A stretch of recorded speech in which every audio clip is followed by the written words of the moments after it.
Okay, hi there, everyone. It's a real honour and privilege to be back talking to the Church Monuments Society tonight. Stuart and I are both really pleased. When we sort of look back at the talk that we did earlier in the year, we realised, didn't we, Stuart, that there were so many questions about your sort of life and work as a gravedigger, that we thought that would be a really great theme for this session. So as Elizabeth said, we're going to try something a little bit different tonight. Rather than a conventional presentation, we're going to do an in conversation. So Stuart and I are going to talk about Stuart's life and work as a gravedigger, and also about the research project that we've been doing together. So Stuart, when we first started talking about doing this event, inevitably perhaps that took me back to the first time you and I met, which would you believe it was 8 years ago? I know. Time flies. That's Time flies. I know that's incredible. I definitely wasn't grey then, but that's probably a whole other story. But yeah, I remember we met at a networking event, didn't we, for deaf studies academics in the Southwest, and like all the best collaborations, this one began over the wine and nibbles. And I thought it might be nice to start by asking you, what brought you to that event? What were you hoping to get from it? So I went to the event because I have noticed over the last kind of 20 years that traditional grave digging and traditional grave digging skills were being replaced by JCB machine drivers. I mean, actually, anybody that does a grave digging job now, one of the things that they have to do is to train on the use of a JCB, get a ticket for JCB driving. And so a lot of the traditional cemetery skills and traditional kind of grave digging practice was being lost. And so I went to that event to speak to like-minded individuals, to try to find somebody that I could do a project with, so that we could capture, because a lot of these old grave diggers are either retiring now or have already retired. And so I thought, if we don't record the oral history of these grave digging practices and actually find out about the grave digging and how grave diggers work, then we will lose all that information, and actually nobody will know how grave digging works. And actually modern cemeteries, modern lawn cemeteries, have changed the face of what the cemetery looks like as well, because actually a lot of the cemeteries where you just get a row of headstones and then, right 6 foot away another row of headstones, that what they've done is they've made headstones and footstones so that you actually have room to get your JCB down the track, so that basically some people have got headstones and some people have got footstones. And so that leaves enough space for your JCB driver to be able to get a JCB through. So you only get grave digging now happening where you've got old monuments or old churches, and you cannot get a JCB or a mini digger into that cemetery space. So this is why I wanted to capture the kind of knowledge and the information that old grave diggers have still, and that's what brought me to that event. Great. And actually, like all good things, we actually weren't included in a group together, were we? No, we weren't. So basically, as I say, we met over wine and nibbles in the break, and I told you about my idea, and I heard about your kind of about your Victorian grave, about your Victorian book, and that led me to thinking that you would probably be the right person to work with, and we went from there. We did indeed, and it's interesting you sort of said about how the sort of the practice is now shaping the form of cemeteries rather than the other way around. And of course, as a former gravedigger, you've got a really unique perspective on that change over time. So I wonder if we could take you right back to the beginning, when you became a gravedigger, and tell us please about, you know, when and how you got into that line of work. How do people become gravediggers? In a pub.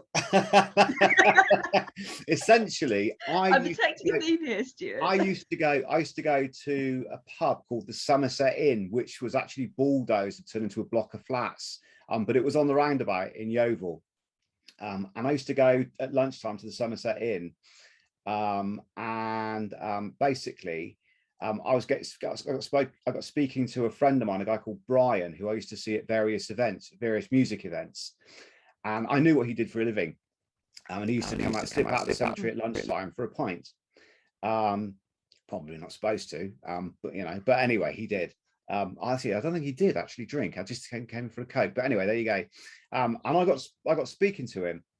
And I said, if you ever get a job come up in the cemetery, I'd be really interested in undertaking it. And about 3 years later, I got Brian stopped me in the street and said, actually, there is a job.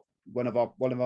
So it literally is. Normally, it's dead man's shoes, you know, because normally the people that go into grave digging stay in grave digging, you know. So either they leave because they have an accident like me at work, which we'll talk about later on, I'm sure, yeah, or you know, they retire, because the job was actually, I mean, I don't know if it still is, but I'm sure the sort of job it was quite well paid, yeah. So I was earning quite good money when I was doing the job, you know. But yeah, basically it was a conversation in a pub, and they invited me for an interview. And there were several other people interviewed before me, but Bill, the cemetery manager. So I wasn't actually called a gravedigger though. Yeah. What were you called? The council did not like the gravedigger moniker, so they called us burial technicians. Yeah. So I was a burial technician. Yeah. To try to get away from that whole kind of Victorian Edwardian view of the gravedigger, they changed the name. Kind of stereotype that you see in art and film and exactly. So on, so we were burial technicians for, you know, we were burial technicians. So that was my job title. So I went for the job. Basically Bill told me at the interview that I've got it, you know. So he said, you know, the problem is Bill was from up north, and he had such a really strong accent that a lot of the time we couldn't understand what he said in the morning. Yeah, so he'd come in to give us instructions about the sorts of jobs we were supposed to be doing in the morning, and we would very often get them wrong. He's from Tyneside, yeah, and we had no idea. So we'd have to kind of ask each other afterwards what we thought he said. So there were four of us actually. There was Brian, John, and Gordon. A guy, I'll keep his surname private, but basically Gordon. And Gordon was a Jehovah's Witness, yeah.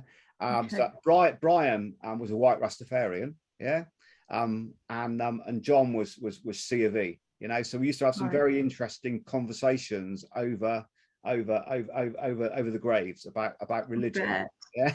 But yeah, it was an interesting job, but we made the newspaper a few times because we didn't have any facilities. That it was like working in a Victorian era. There were really no facilities at all. You know, so essentially, I know that after I left, they actually knocked down the building. They built an extension on the building where we used to have our canteen. We were eating. So there was an old the two slabs we had were actually old dissection tables. Yeah. So in Yeovil Cemetery, that there was one room that was kept for us, but formerly in the Victorian and Edwardian period, it was actually, you know, where they used to do the autopsies. Yeah. Wow.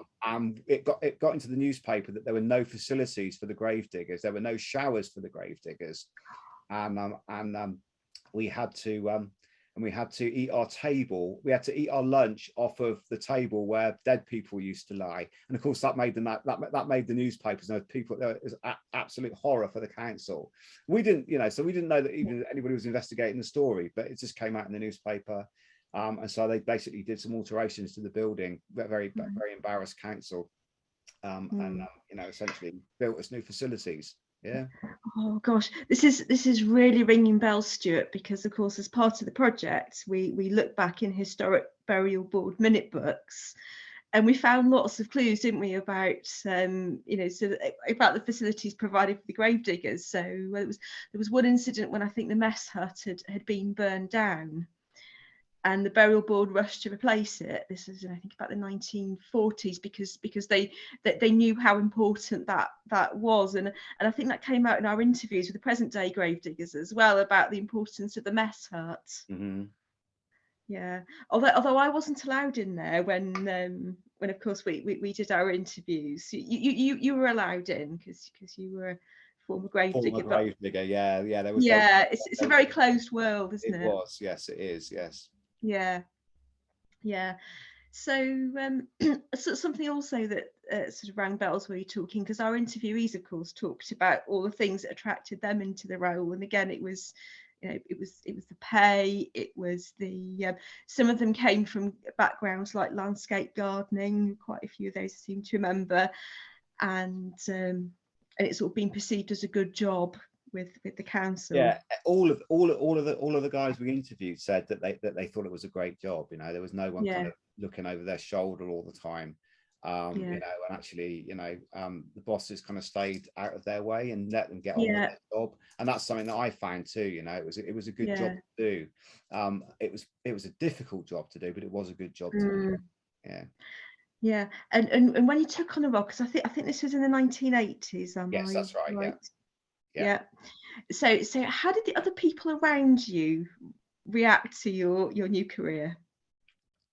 Okay, so members of the public, when they found out what I did for a living, they were quite shocked, actually. Oh, really? Actually, and even down to, used to get people crossing the road to not walk. So basically, it was unlucky to cross the path of a gravedigger. Weirdly enough, So even so folklore wise, it was really interesting. There are kind of legends about kind of tipping gravediggers so that you don't meet a gravedigger. There are legends about tipping the gravedigger so that you don't kind of meet him on a dark, lonely night. But basically, one of the things that is one of the things we used to do before a bank holiday, for example, and I know this sounds awful, but we always used to dig a couple of extra graves before the bank holiday, because people will do things that they normally don't do before a bank holiday. Okay. So we know that after the bank holiday, there will be more people to bury, because basically they'll fall off a ladder or cut the power cable or trim in the hedge or have a car accident. So before a bank holiday, we would always prepare a few extra graves.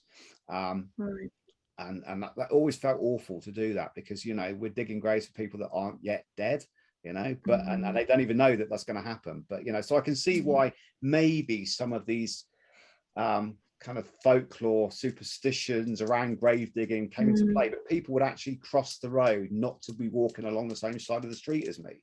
They would avoid coming to speak to you. But when you're in the cemetery, it's a different thing again, so people would come to speak to you quite willingly, because you're in the cemetery environment, but when you're outside the cemetery, some people did start to give me a bit of a wide berth, because they knew what I did. And what did your family think?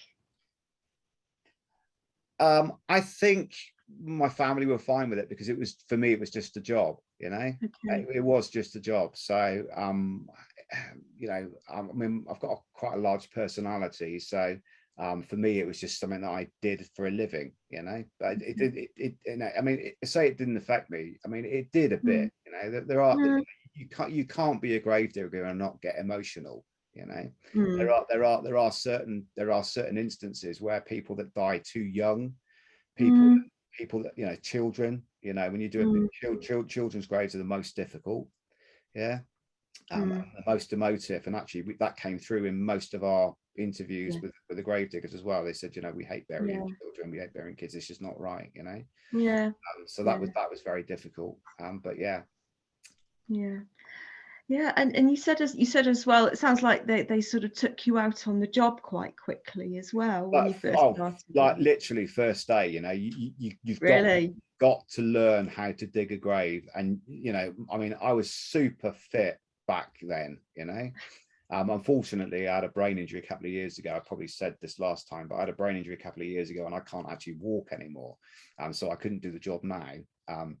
But you know, it's always like the gods has infamy. You know, they tried to take away my the accident at work was basically that was after a bank holiday. So I talk about that now. Yes, why not? While So we're here. the reason I left the job, so we're just talking about starting the job, but the reason I left the job was because I had a serious accident at work. So it was a bank holiday. It was a bank holiday weekend, and so we used to get the Monday off and the Tuesday off working for the council. And we used to come in on the Wednesday morning. I came in on the Wednesday morning. This is a few years into the job now, you know, so I've been there for about 5 or 6 years.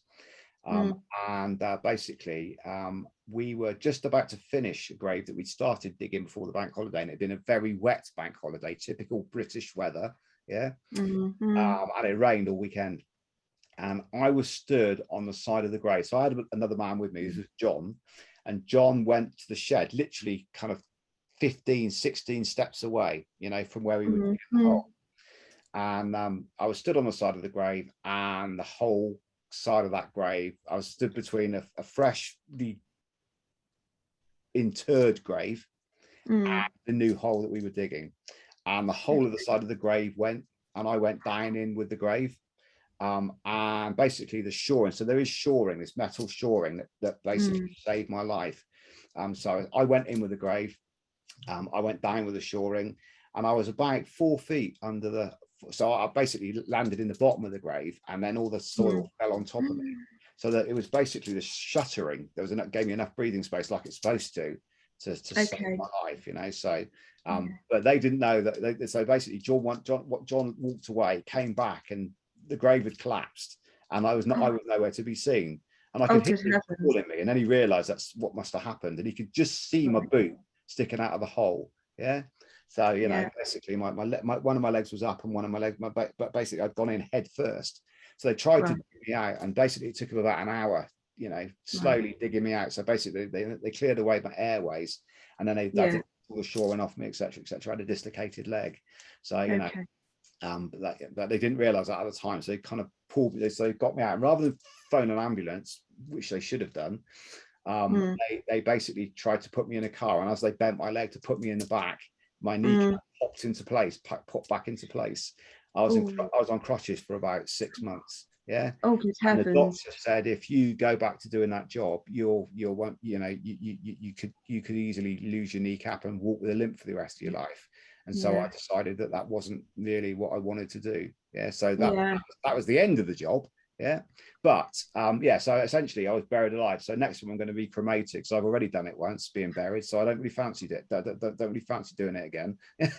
well, Stuart, if you're keen to be cremated, then you are actually joining the majority of our interviewees as well, who said that's what they wanted. And I mean, certainly when we talked to the guys, and particularly the ones who'd been there for a while, and also we looked back in the minute books as well, and we actually found quite a few grave diggers who'd had nasty accidents like you had as well, and quite life-changing accidents actually. So it's certainly, you know, even with health and safety, it would certainly seem to be quite a hazardous job. Well, we did used to get hazardous work pay, you know, so that's why the job was so, because it was a hazardous job, it was quite well paid. So in the 80s I was earning quite a lot of money, you know. So it was a good job to do but it was a hard job to do as well. It was really, really backbreaking, you know. I bet. And I'm surprised that these guys actually get to retirement age, you know, because it's such a physical job. It really is.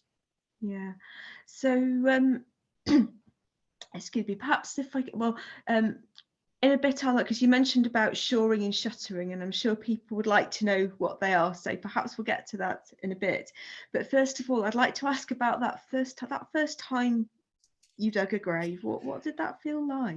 Okay, so well, if it's a fresh grave and you know that there's no one in it, it's not too bad. I mean, it's physically demanding. It's physically very, very physically demanding, especially where it all depends on the choice of the burial plot, you know. So a lot of the time, you know, people will pick what they think is, you know, near a tree, which is the worst place to put a grave.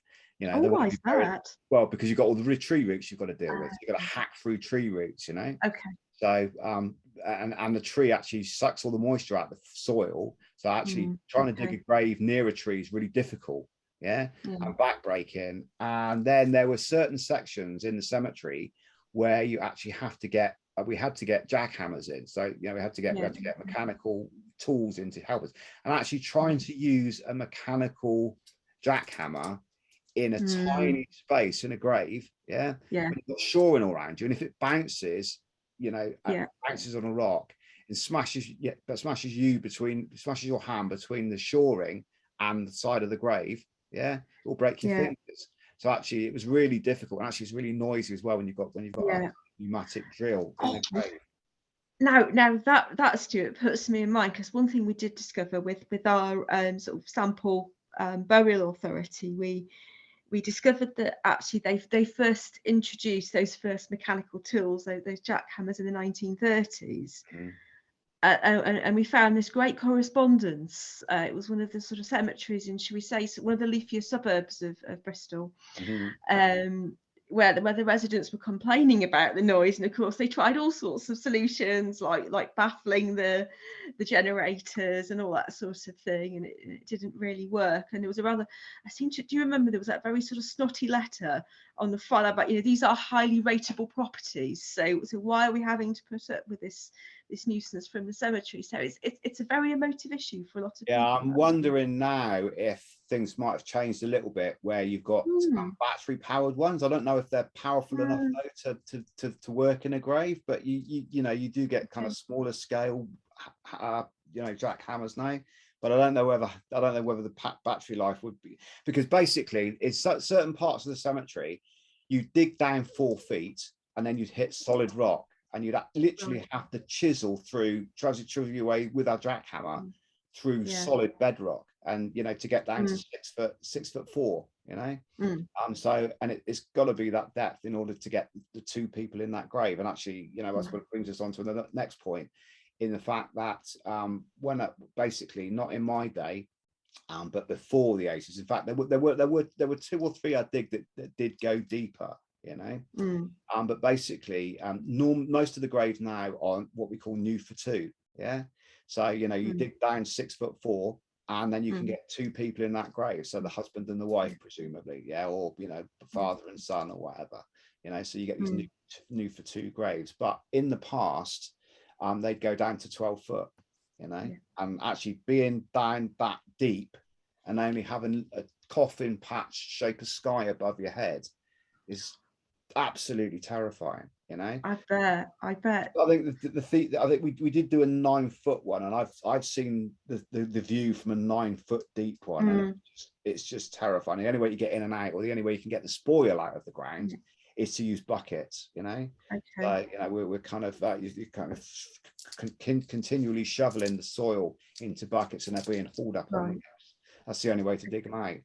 But when you're dying kind of 9 foot, it's quite terrifying. And does it get quite hot in the grave when you're down? That's the only, you know, that you normally you dig in a team of 2, you know. You never see solo grave diggers. You really shouldn't, because actually in this day of health and safety, you need somebody there to kind of make sure that nothing goes wrong, you know, to pull you out if it does go wrong.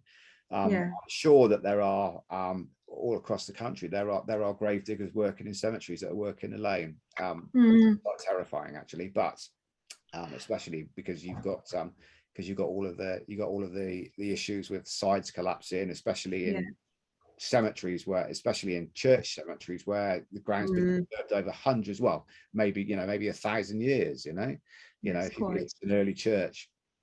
So, you know, you're always concerned about what you might kind of come across, or what's how stable the ground is, you know, within that plot. Yeah, which brings us beautifully back round to this thing called shoring that you mentioned earlier, and people might be wondering what that is. Yeah, so essentially the shoring for us, it was a coffin shaped piece of metal, about Okay. a foot in depth, right? And the Mm. whole, basically the whole of one side of the whole of one side of, it's difficult to explain. It's a coffin shaped piece of metal. So basically imagine one side of a coffin, right? It would go on the side. So it would be the two side rails of a grave. Yeah. Okay. And you basically put it in with clamps. So you'd have a metal clamp that could wet at the end, and you basically then screw it in. So you screw it in, screw it in, Okay. screw it in, and push the shoring out. But you can't have the shoring in when you're trying to dig, because Of course not. because you're going to be smashing your spade or your shovel. Yeah, you dig a grave with a shovel rather than a spade. You use a spade to cut the turf, but you actually do your digging with a really good shovel. You know, Okay. and actually there are differences in the types of shovel that people actually, what we prefer is a wooden handled shovel, because it keeps your hands warm, Oh. not a not Okay. a metal handled shovel. Yeah, Right. in the winter your hands will get absolute, and this is the most important thing, the most difficult part of that job is the summer months are lovely, you know. Mm, You mm. dig it in the summer, you can take your shirt off, although actually there have been complaints about people digging with topless in a grave, you know, which you can imagine. But Mhm. poor old grave diggers that are trying to do their job, you know, Yeah. digging topless, and people have made complaints about the grave diggers taking their shirts off. Mm, mm. You know, they're down in a hole, they don't think anybody can see them, but people have got fired for seeing Really? topless men in cemeteries, unfortunately. But there was a very famous case in Gloucestershire, I believe, where somebody got fired because they were shirtless in the cemetery, and it was seen as disrespectful. Mm. But you know, the poor bloke's just trying to do his job. But Yeah.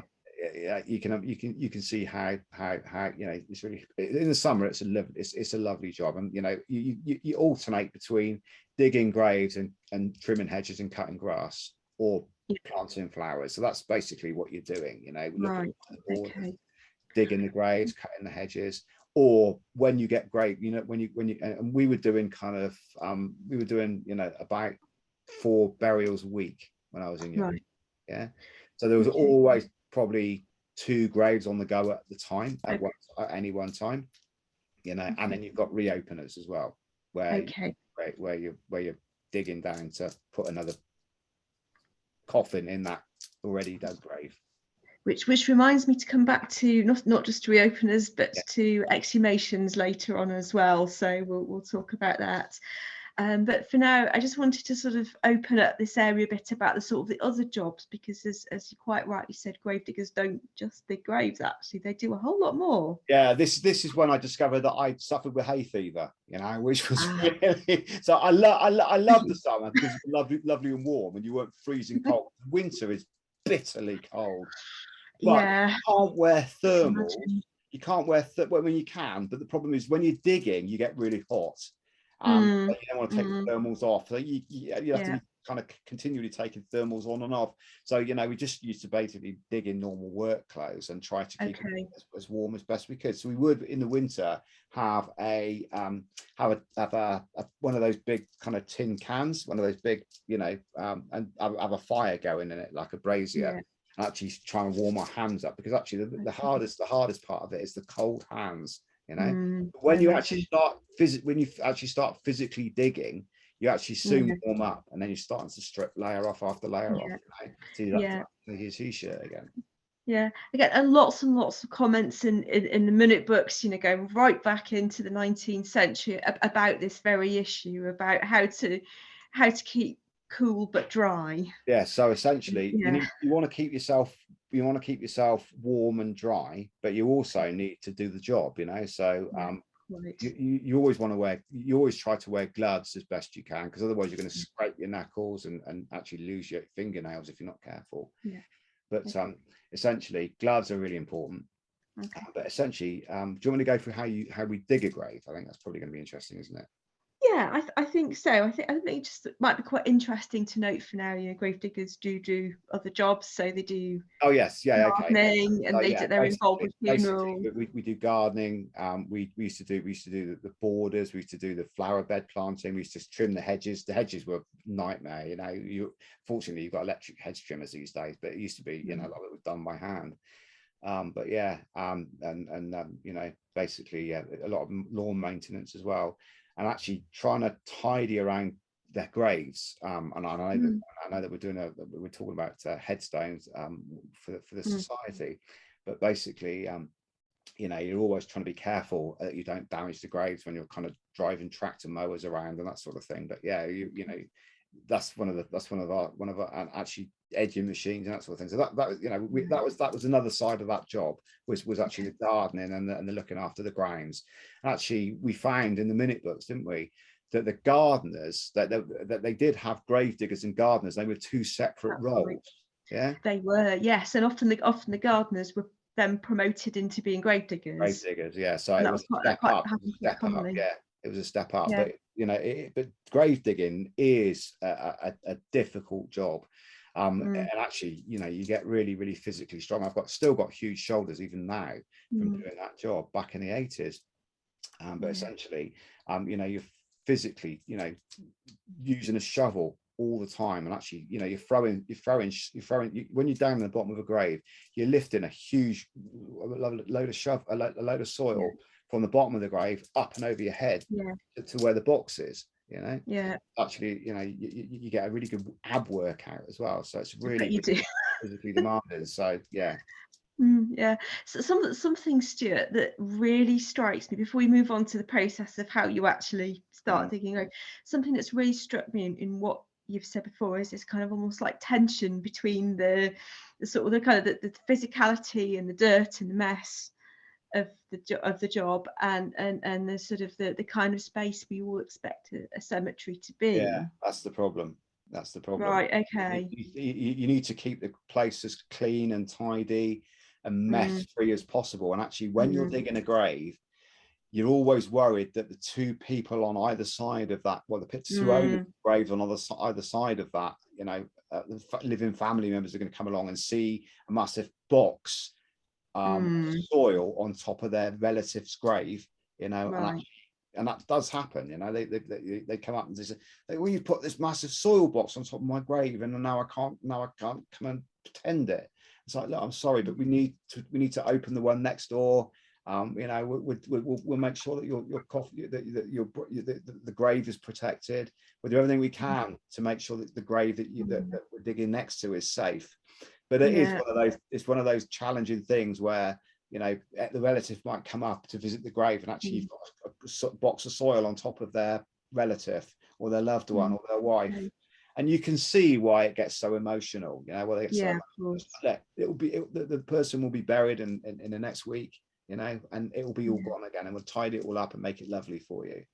But so it sounds like there's quite a lot of people skills involved in the job as well. There are, yeah. It's just trying to put people's minds at rest that we're just trying to do our job, but we need to open up that, and we can't take all the soil out of that grave and take it somewhere else and then bring it back again. It would take too long. You've only got a limited amount of time to get that grave dug for the person. Absolutely. So Stuart, when you go out to dig a grave, and I think we're talking as such a traditional hand dig here. So perhaps you could talk us through what happens. So let's say that the customer's chosen their plot. Okay, yeah. And you've had the instruction come in. So what happens next? So you start off with a coffin-shaped piece of wood. We've got like a template, right? That basically you go out you walk out to the plot, wherever it is, and you measure where this template, like a big coffin-shaped template, is going to go. So that gives you the outline. So then you cut round the turf with your spade, take the turf off, and then you start to dig down. And actually, the most important thing is you keep the sides as absolutely dead straight as possible. Yes, sorry to be always talks about this. Sloping sides, because sloping sides leads to stuck coffins. So, oh, you don't want that. and when coffins get stuck, and especially if it's a very large individual that's being buried, it can cause all sorts of problems. So you basically need to get your edges as straight as possible. So you basically start to you cut round this template, and it depends on the size of the coffin. But if it's a standard coffin, then we know the average. So one of the things I used to have to do, well, we were supposed to ask the undertaker the size of the box, and sometimes they weren't always ready or had enough staff at the time to tell us. So I did occasionally have to run down to the morgue, to the undertakers, and actually measure the size of the body, so that we knew what the size of the box would be. So I have seen them laying in a chapel of rest as well, and actually slipped up there with a tape measure and make sure no one was around, and actually kind of measured the body to say, oh, he's 6 foot, so we've got to make a big one, or 5'8", and it's a normal size box. And then you've got to be careful as well, because you also get military funerals. So we have had a few military funerals as well. We had a few, and that leads to a huge hole, because they come back in a casket. They get buried in huge caskets, and it's almost like a swimming pool sized grave. It's a massive undertaking. It takes up the whole plot essentially, so it's a huge undertaking doing a military one. But essentially what you do is you dig down in spits. So you'll take it down a shovel's depth all the way along, and then you turn around and you dig a shovel's depth all the way back again. So you slowly go, as I said, there were certain areas where 4 foot down, and it's not lovely clean soil, unfortunately. No, of course not. And in a lot of cemeteries, depending on where you're digging, and if you speak to the grave diggers, they'll know the best place where you'll get a really good grave with easy ground to dig, or where there are rocky parts in that grave, in that graveyard, or similarly where there's waterlogged ground, and you dig down, you'll hit the water table. I certainly came across that in our study in Bristol, where there was a particular area where the coffins we know are almost floating in that cemetery, because about 5 feet down they start to go into the water table. So we know that that also causes problems. So what you want to do, you really what you want a cemetery is you want decent ground to be able to put that. You don't ever get that. So anyway, you go down, and as you dig down, so once you get down to 4 foot, you're supposed to put in the first piece of shoring, to protect you, so that if you fall in the grave like I did, you've got something to protect you. And then you keep digging. So basically you try and get those sides straight as possible. And then of course, before the grave is used, you take all that shoring out, and that's the scary bit, where you're in the grave, you're taking out all the shoring, and hoping that the sides will hold themselves up for the few hours between you've taken the shoring out and the person that's going in that in that grave to arrive in the hearse. And then of course you've got to hope that the coffin size is right. And when you lower that coffin down, you see the poor old funeral bearers basically lowering the tapes into the grave, and occasionally they do get stuck. And this is why the grave diggers have always got to be somewhere nearby, so that I've seen that at funerals. If they do get stuck, lowering the coffin in, or heavens forbid, somebody falls into the grave, because that's happened as well. Because they normally, I've got to be careful how I say this. Normally, the funeral bearers or the coffin bearers, they tend to be retired gentlemen, and they're not maybe as strong as they think they were. And so I have seen these old retired gentlemen actually fall into the grave, you know. So one of them actually didn't let go of the tape, and actually the coffin dropped suddenly because it must have got over a slight lump, and he went in with the coffin, you know. Fortunately, the family of that individual thought it was hilarious rather than being horrified, because they said, oh, that's just like the mark, you know, he'd have found that hilarious. So, you know, it was a heart-stopping moment, and actually the guy was fine as well, you know, so it hadn't gone down too deep, and he hadn't damaged the coffin, but he hadn't damaged himself. But it was quite heart-stopping when he slipped and fell into the grave. But if it does get stuck, then it is our job, or the gravedigger's job, to actually go and kind of free up the stuck coffin, you know. And what you can't do is actually obviously jump in the hole and jump up and down on the coffin to make it go. You've got to do a bit more respectful and actually try to find a way to, you know, kind of dig out a little bit or maneuver it in a little way. And actually the thing is, when they're lowering it in with tapes, if they don't lower it in evenly, so these guys are lowering it from either side, if they don't lower it evenly, if they don't lower it in evenly, then the coffin will tip or tilt, and that's when it gets stuck, you know. So, you know, you've got to be really careful about how they lower it in. So they've got to be as expert as the grave diggers to make it go swimmingly, you know, or smoothly. Smoothly is probably the better word. So it's precision stuff. Precision stuff, yeah. So essentially, nice straight grave cuts without too many stones sticking out the side, because you can get stuck on stones as well as the coffin goes down. There you go. Okay, great. Now we've so time's ticking on a bit, but I think it would be good to talk, because you've been involved in a few exhumations as well, and I imagine that will be of interest as well. So perhaps could you tell us a little bit about what happens there? That's one of the more unsavory jobs that we were involved in. They normally happen at night, actually. So in the winter months, it's fine, you know. So you can do a day's work, and then you come back, you know, sort of 6 o'clock time, and obviously in the winter it's dark, and you light up the grave with kerosene lamps, so you can see what you're doing.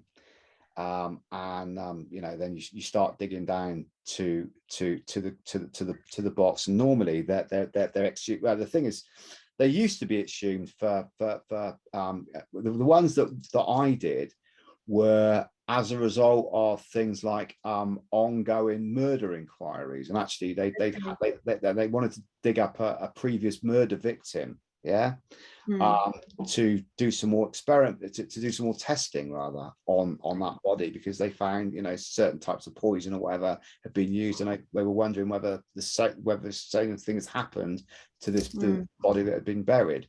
So we had to do the exhumation there.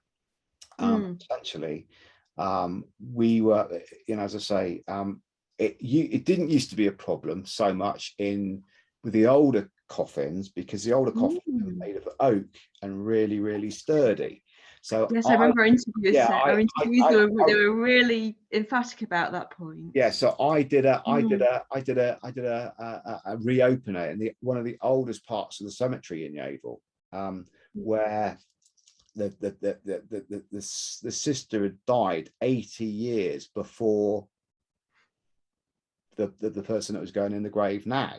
And it turned out that the person that had died is a nun. Yeah, it was a nun, and she wanted to go in with her sister, which is absolutely understandable. So we had to dig this really, you know, so it was one of those really old graves.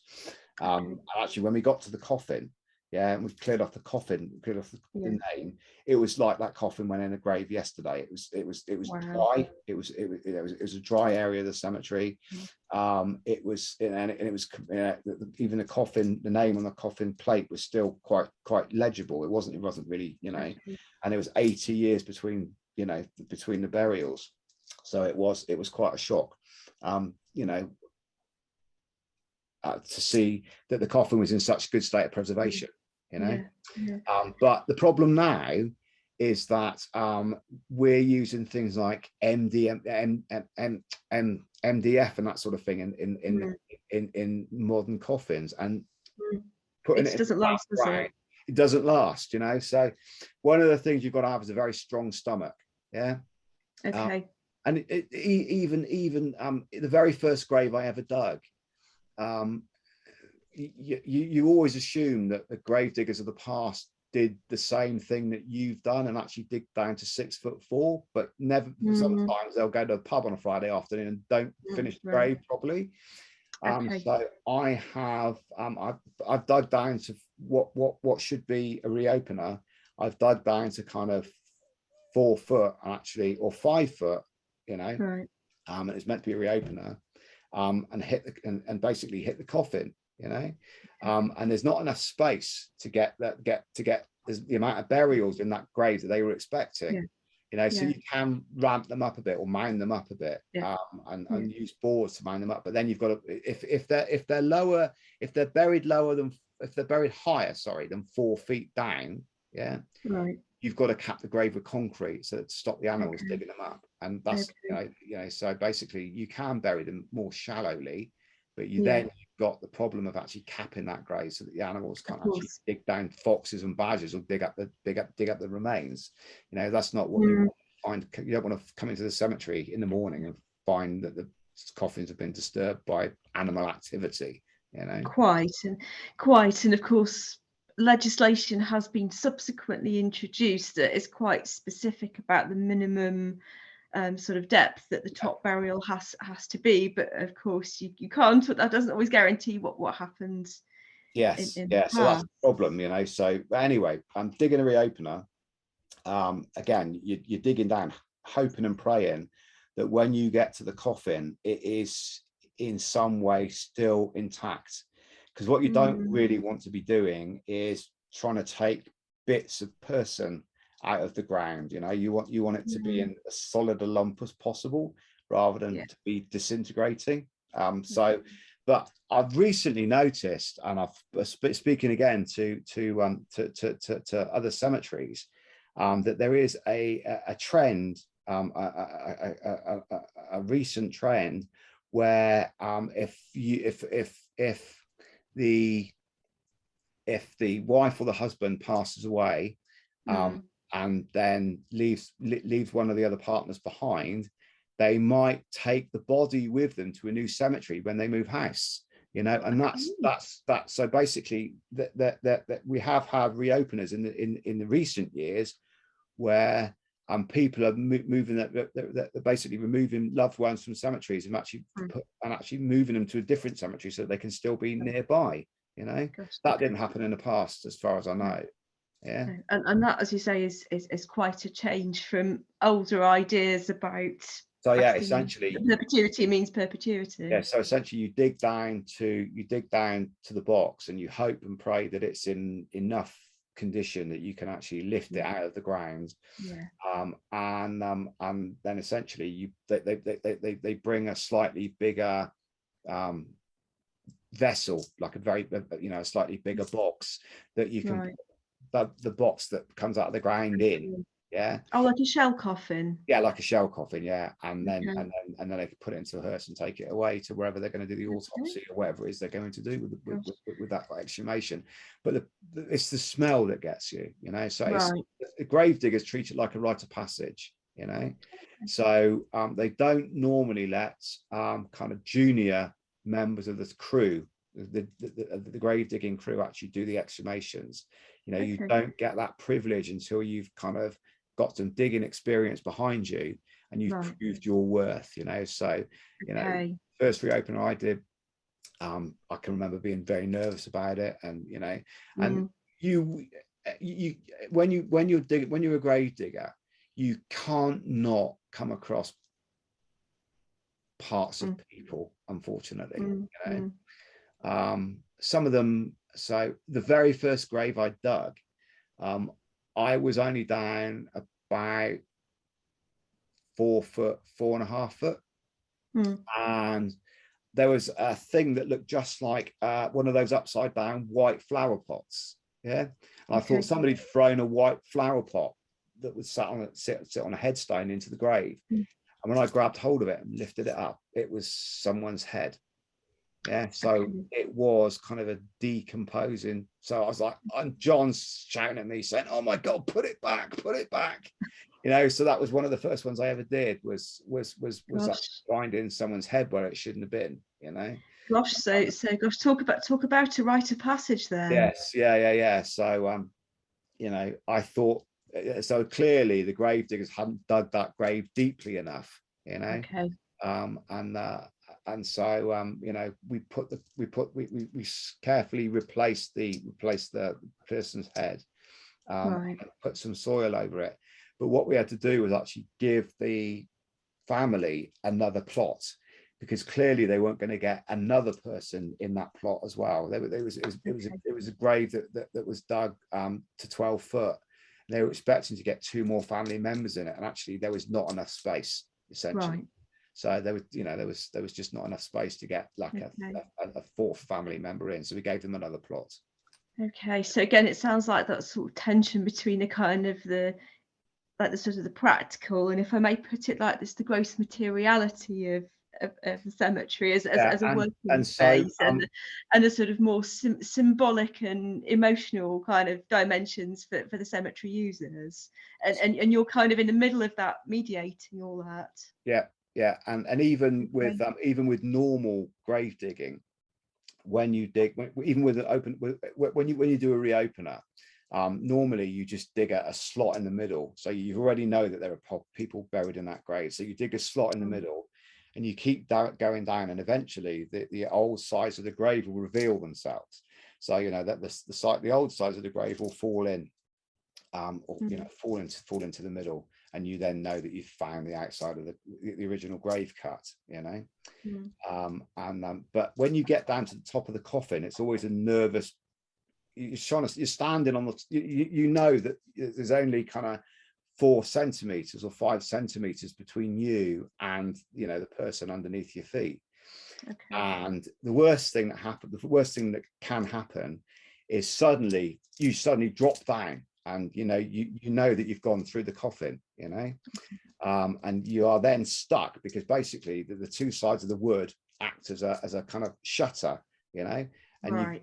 you've then gone into the coffin, and you've got your foot stuck, and they try and basically your colleagues then have to try and pull you out of that stuck grave, you know. Okay. So you always are aware of the fact that just underneath your feet there are kind of people that have died. And you try, but when the coffin lid goes, it's the smell that hits you, and you know when you're getting close, because you see a green stain. And so basically there's this really vivid green color that's associated with the burials, that you can see in the soil section, you know. So you know you're getting close, and you know that they're just under your feet, and if it goes, you try not to go with it, you know, because obviously what you don't want to end up is to be standing in the middle of someone's corpse, you know. And as I say, because the coffins have got flimsier, because we're trying to, you know, try not to use really, you know, oak, you know. You can still get an oak coffin, and you know, but you're always aware of the fact that you know, when you're doing a reopener, you're probably not going to, you know, it's going to be MDF or that sort of thing, and it's not going to survive.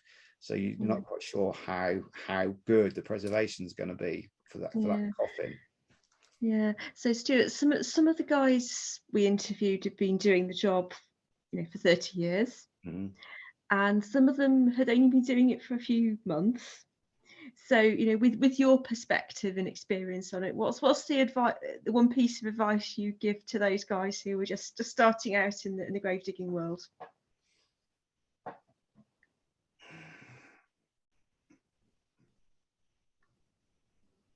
That's a difficult question. Be respectful, I think I would say. Okay. You know, the best thing you can do in that job actually is to always be respectful, you know. Okay. So no matter what situation you find yourself in, always act respectfully, you know. Okay. So try to ease that person, and we've seen all sorts of things, you know. Even when we were doing our interviews with old grave diggers, where people were complaining about flowers disappearing from graves, and actually it turned out that it was deer, you know, that are getting into the cemetery tonight and actually taking the flowers away. So the deer were eating the flowers, but they were convinced that people were stealing their flowers, and actually it wasn't. It was just the fact that the deer were eating the flowers, and the only way they could prove it was to have a mobile phone film because all the Right. gravediggers have mobile phones. They could actually show a film of the deer eating the flowers, and they're like, oh, okay. And so if you're respectful, and if you act with a bit of respect, then normally, you know. But yeah, so you know, that's what I would say is respect. Just be respectful, and most of the time it will be okay, you know. Okay. But yeah, you need to have a strong stomach to be a gravedigger. Stuart, there's a lovely comment has come in on the chat. Somebody's saying that they could spend every night listening to you talk, and so we start to do that, listening to you talk, and certainly you know, for me it's been the most incredible, you know, privilege to work with you all these years, and tonight's again been a reminder about the incredible range of skills and experience that gravediggers have. And so my final question to you is, you know, do you think that society values its gravediggers enough? I don't think they're paid enough for what they do. Value them. No, I don't think they do. The problem is they are seen as just laborers most of the time, and those skills that they've accrued aren't really valued to you know. There's all sorts of things involved in that job, to the respect you've got to have, to the knowledge of the graveyard or the cemetery.